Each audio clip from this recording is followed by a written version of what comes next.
My name is Bruno, and I want to talk to you about one issue we see in action recognition today, specifically the fact that real world videos are often several minutes long but contain very few salient segments.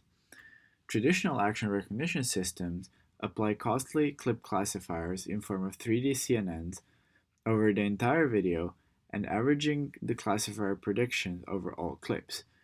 This becomes computationally prohibitive for real world videos that span many minutes or even hours, but also it actually is suboptimal in terms of action recognition accuracy because irrelevant clips quite often outnumber the salient segment. We propose to address this issue by introducing a lightweight sampler which we apply on top of every clip and select only few clips on which we then apply costly clip classifiers. This improves both efficiency and accuracy of the traditional video level classification. In order to make it an order of magnitude faster, we constrain it to operate on low dimensional features only that can be computed efficiently. One type of feature is audio, which is encoded separately from the video.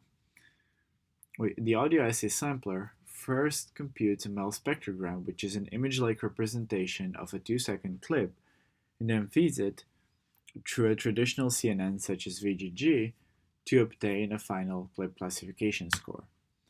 Similarly, we have a visual SCSampler, which operates on compressed video features. Traditional codecs are usually compressed videos in terms of iframes, motion displacements, and RGB residuals. Iframes are the RGB frames from the video, which are stored sparsely, and in between them, the only thing that is stored are actually motion displacements and RGB residuals, which are stored at low resolution, which are used to compute the frames in between the iframes. Prior work has shown that it's possible to actually perform action recognition on these features. However, we just use them to compute the saliency score by taking each of them, passing through a lightweight network, and averaging the scores together. Note that we do not actually have ground truth label for training the clip sampler. Thus, we experiment with two training proxies. A simple solution is to train an SCSampler as an action recognition classifier over the classes of the target dataset, and then compute saliency as we would compute the classification by max pooling over the predictions.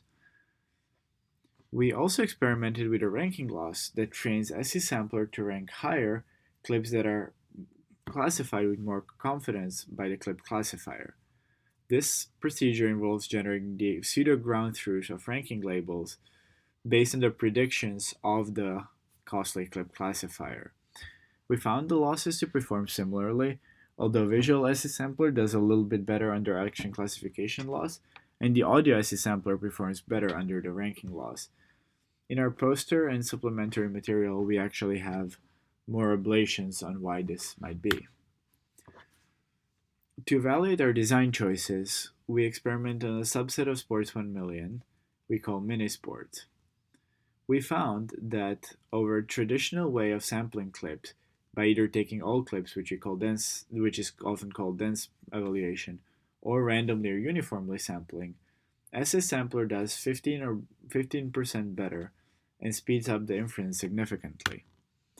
Similarly, on large-scale dataset, we see about 7% improvement over RCSN, which is already the state-of-the-art model, and we see about a 15 times speed up in terms of computational cost.